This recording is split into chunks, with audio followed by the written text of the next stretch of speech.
Сите ви благодарам за присуството во толку голем број на компаниите, но и на новинарите. Денес на редовен состанок на Друженијето за градежништво и индустрија на градежни материјали и неметали беше угостен председателот на Стопанската комора Бранко Азевски, а наша голема сатисфакција и големо признание ни представуваше и тоа дека токму состанокот на Друженијето и неговото присуство беше иницијатива токму него. Со тоа што присуството на денашниот состанок беше темелно и се разработија многу теми, за нас тоа многу значи како здружение, значи едно признание, значи потврда за нашата работа, но исто така и одговорност во иднина да настапуваме да се поинтензивно, се со цел за креирање на подобар бизнис амбиент и подобрување на условите во кои што работат градежниците. Денес на состанокот на председател му беше укажано дека го гостува здружение кое што брои над 120 активни субјекти, кои реализираат над 4,5 милиарди денари на годишно ниво во сектор градежништво и кои вработуваат над 7.000 луѓе. Со тоа што уште поголема наша привилегија беше истакнато и тоа дека токму бројката, она што нас не прави горди, него проактивноста, иницијативноста, чеството во коморското работење на сите овие компании и интензитетот со кој учествуваат не прави горди и го прави друженијето да стане тоа што е најголемо и најуспешно дружение моментов во рамки на комората.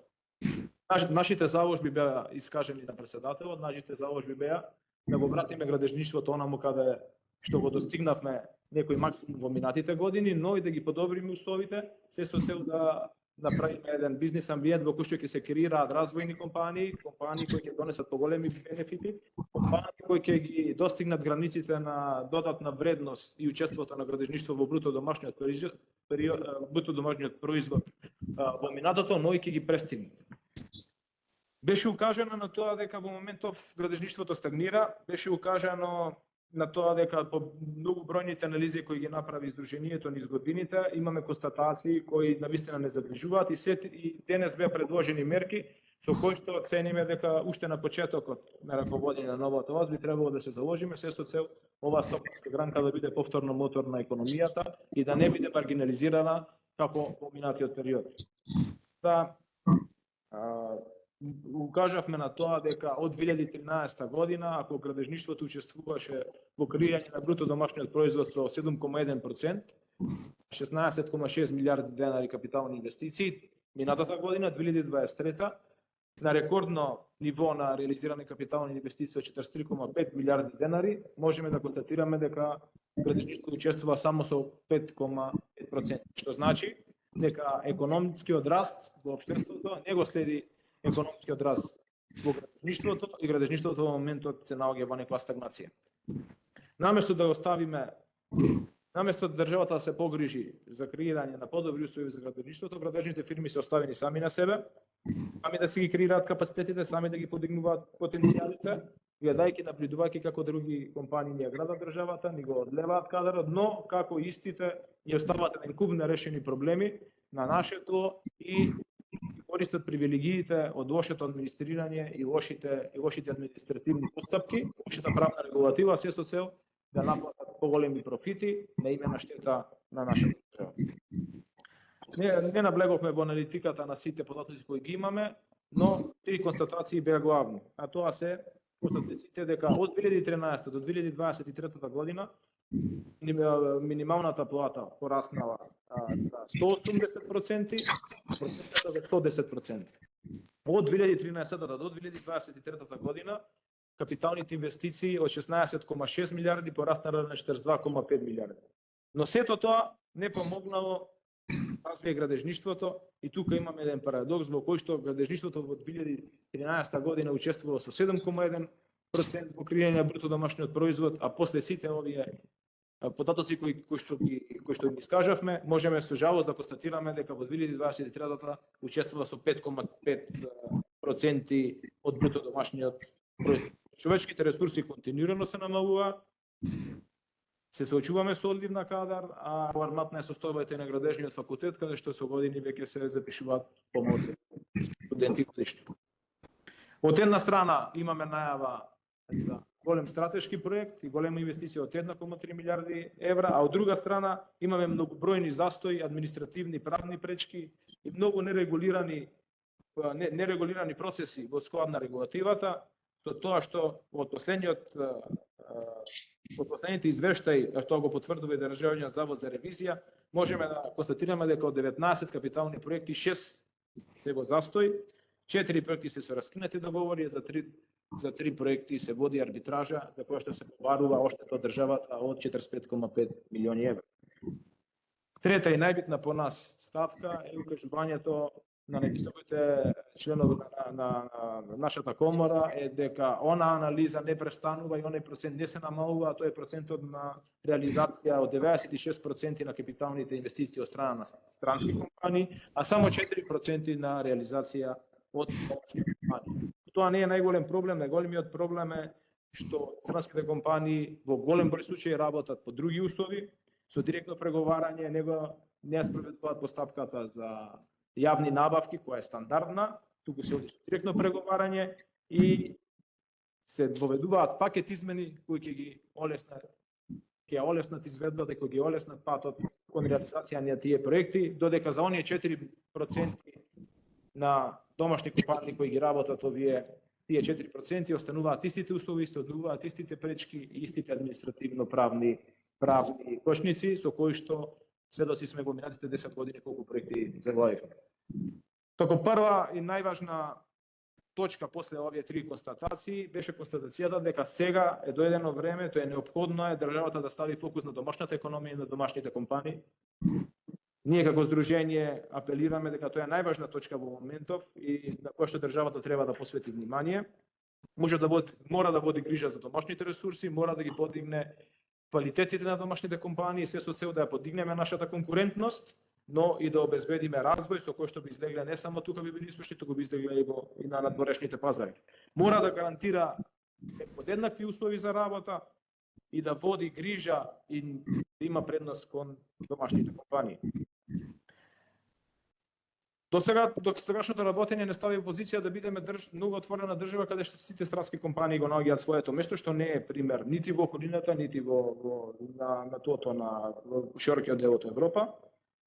Така што во моментов огромен е бројот на странски компании кои тука екзистираат, но освен тоа што ги одлеваат профитите, ги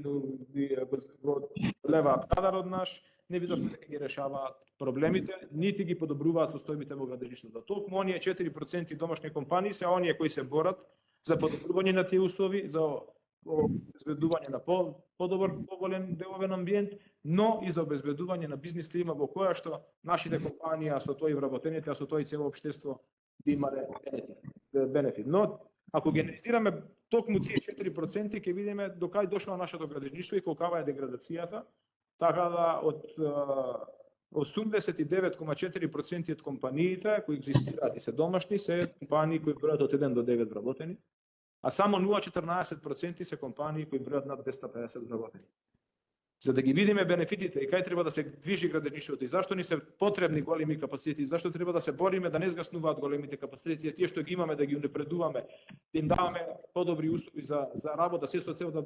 допринесат кон подобра економија, е фактот дека доколку 1% од компаниите во Македонија се над 250 вработени, нашата прогноза е дека учеството на градежништвото во бруто домашниот производ би било над 10%, а капиталните инвестиции би биле со дупла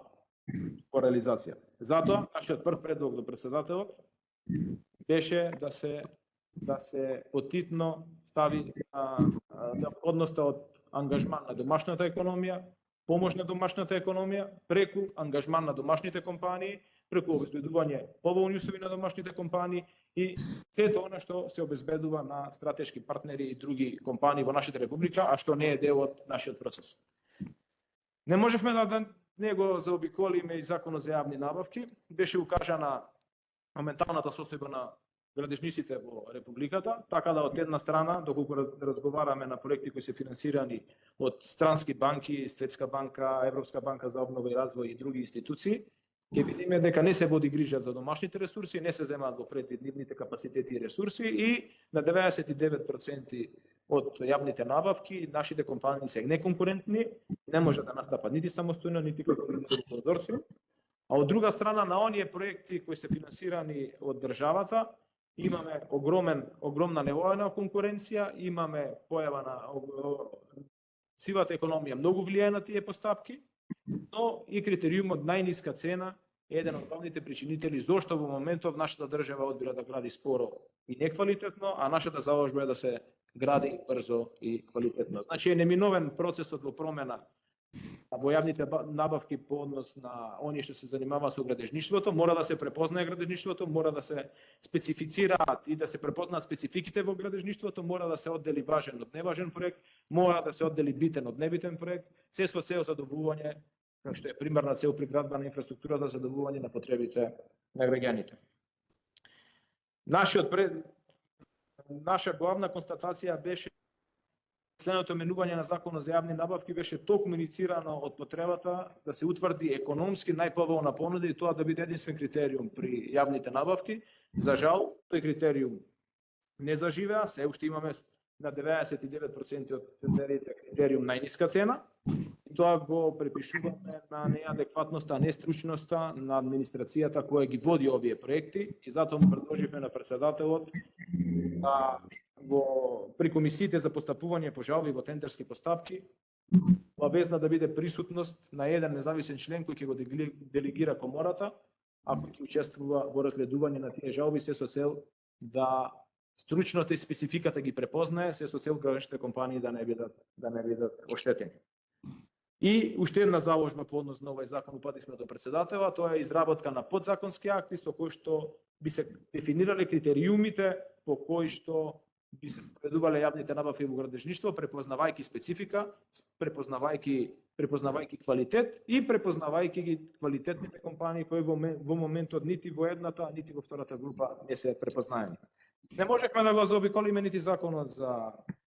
градба, што е примарен закон во градежништвото, укажавме на 7-годишната сага со новиот закон, со новиот предлог на закон за градба, укажавме на неговата нерелевантност, укажавме на сета она заложба и сета она ние што го направивме од компаративни анализи до анализи при имплементација и дадовме предлог да што поитно овој закон по кој што работиме, кој што беше многу критикуван и 30 пати менуван во 10 години и по потреба менуван, заедно со Министерството за транспорт и врски и други релевантни фактори од областа на градежништвото се интервенира и како краткорочно дејство да направиме измени со кои што би се трнале административно правните бариери и градежниците би имале еднакви услови за работа на сите проекти без независно дали се тие капитални од стратешки интерес или се капитални од нестратешки интерес. Законот за работни односи повторно го разговаравме, нашата знаете дека како здружение нашата заложба беше поготово неделен работен ден да не ги опфаќа градежниците, сепак остана определбото да не опфаќа и нас и ни створи големи проблеми при реализацијата, при континуитетот на работа. Градежништвото, особено капиталните проекти, изобилуваат со ситуации кога работата бара континуитета, технолошкиот процес мора да се одвива без прекин и одлагање. Затоа цениме дека наместо социјална политика мора во работните односи да креираме развојна политика во која ќе биде препознаена работливоста, ќе биде подигната продуктивноста на поголемо ниво, а би била на страна трната социјалната која видовме дека не ни донесе добро, нити ни си го спречи одливот на работници во странство, иако секој години разговараме за социјална политика. Уште едно значајно тема која што разговаравме, зашто мислиме дека градежништвото е во моментов на крстопот, тоа е дали ќе успееме да ја подигнеме гранката и да биде роторна економијата или ќе ни следува амбис, системска деградација на стручната фела и континуиран негативен медиумски контекст во кој се споменуваат домашните градежни компании. Ден денеска не можеме да си објасниме како може изведувач кој има 80 милиарди евра обрт годишен да не може да реализира во 12 години проект од 600 милиони евра. Се уште не можеме да си објасниме зошто Сончев град патот не е во употреба и се уште не можеме да се објасниме како сите проекти кои знаеме дека се оперативно завршени не можат да ги ставиме во употреба, со тоа не можат да ги подобрат условите во кои што живеат граѓаните. А од друга страна мораме да работиме на поттикот, на она се што го правиме, крајно време е да прекинеме од секој успех да правиме неуспех, а од секој неуспех на странски компании кои се тука да правиме мит. Така да додека ние се обидуваме да ги објасниме проблемите кои ја кочат реализацијата на почнатите проекти на странските конзорциуми, истите им беа решени од самиот почеток. Што значи доаѓаме до една иронија, дека државата е свесна за проблемите за кои што збориме, но никој не постапува по истите и заради тоа градежништвото на она ниво на кое што е во моментот. Иронија е некој да работи во недела, некој да не работи во недела. Иронија е за некого да се менува законот за градба и да се улеснуваат сите постапки кои представуваат огромна пречка административно правна на проекти кои се градат предолго и над 10 години. И заради тоа нашиот предлог беше дека Сдруженијето би морало во иднина при креирање на услови за стратешко партнерство или при реализација на капитални проекти да биде прашано, да биде консултирано, да го даде своето мислење, се со цел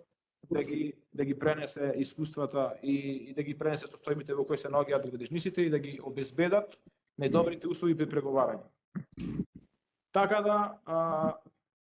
овие беа 4 големи прашања кои беа разработени на овој состанок.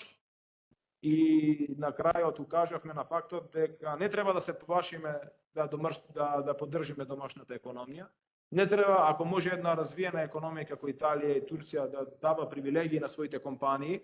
да дава повластени услови за работа,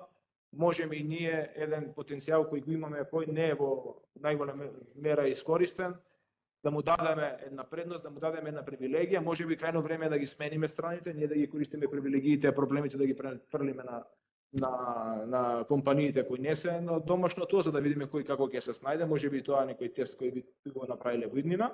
Но во ние случај да не ги користиме домашните компании таму кај што е најлошо и најтешко, не ги да ги користиме таму кај што може државата со своите поставки да им обезбеди долгорочен раст и развој. Државата на крај укажавме на фактот дека тоа сме ние, дека за состојбите во државата имаме сите сме одговорни поединечно и колективно, така да ние сме спремни како здружение во моментот интензивно да работиме на сите овие проблеми со институциите, се со цел да најдеме решенија кои многу брз тек би биле ставени во оптек. Наша определба е да се гради брзо и квалитетно, а да се замени спорото и неквалитетно градење. Така да, у принцип, добивме уверување од претседателот кој ќе има сега свое враќање. По сите овие наши точки и очекуваме огромна поддршка во периодот кој следи баш на секторот градежништво и очекуваме во многу краток период да успееме со надлежните институции, со новите министри и новите назначени луѓе за развој на градежништвото да ги подобриме состојбите, затоа што доколку не реагираме брзо, овие потоци кои ги прикажавме ќе бидат уште полоши.